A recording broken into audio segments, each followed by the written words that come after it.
Sequences.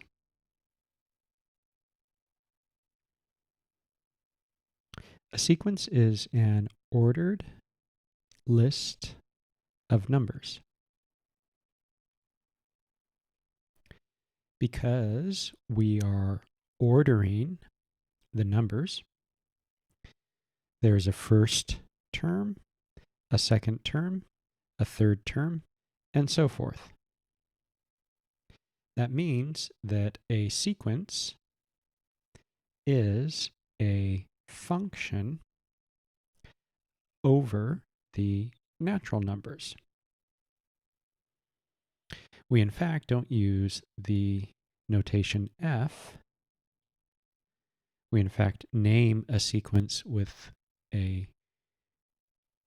lowercase a, and then instead of using the input variable as n, we use a subscript notation. So if we take the counting numbers, a1 equal 1, a2 equal 2, a3 equal 3, then the nth term is just n, the index.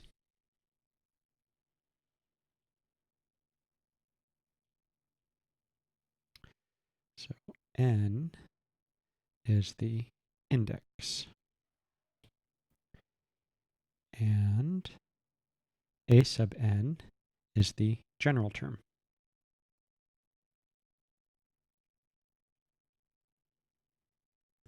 Good.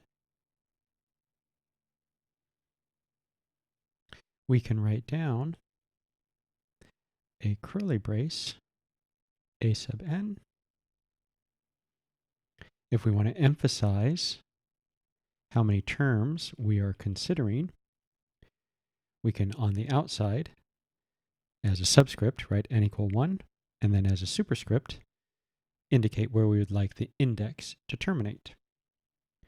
Since here we're considering all counting numbers, we are defining an infinite sequence. Good. One type of sequence associated with adding is an arithmetic sequence. If we take the first term to be some number, and then for successive terms, use the current term plus some value d, then this guy d will end up being the common difference.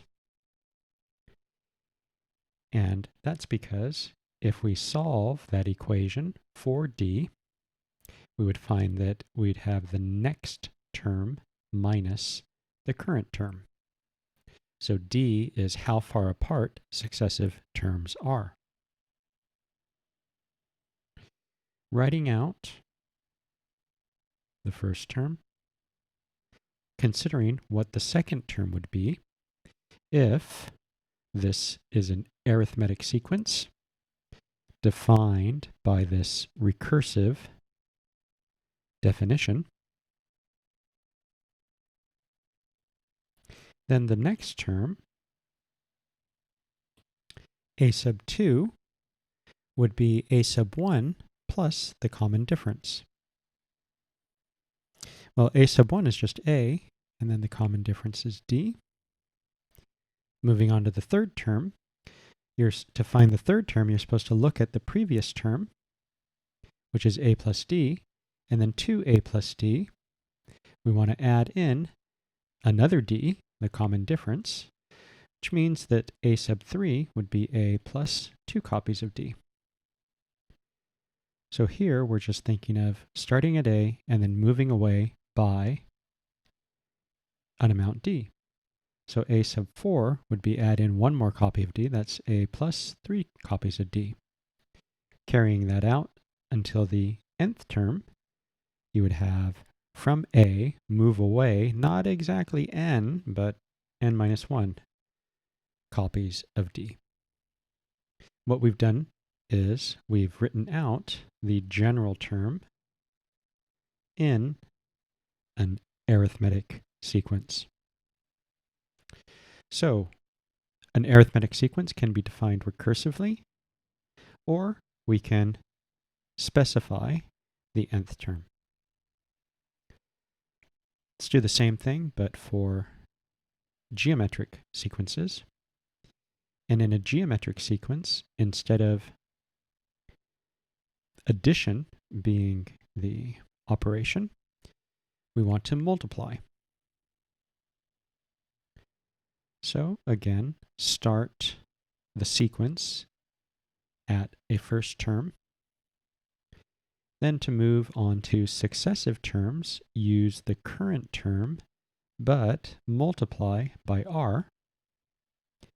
And here, r will be the common ratio, since if we solve for r, we'd find that r is the next term divided by the current term.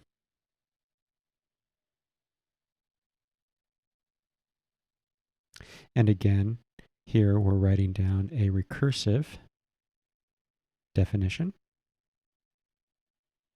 And if we consider what a geometric sequence looks like, we can start by writing down terms. The first term, let it be a. Second term, we would want to take that previous term and multiply it by r. For the third term, you look to the previous term and take it and multiply by r. So we had one copy of r, now we'll get two copies of r. And just like we saw on the arithmetic, the geometric sequence has nth term, the very first, multiplied by n minus 1 copies of r. So again, here we have the general term, or the nth term of a geometric sequence, and we also have a recursive definition. Excellent.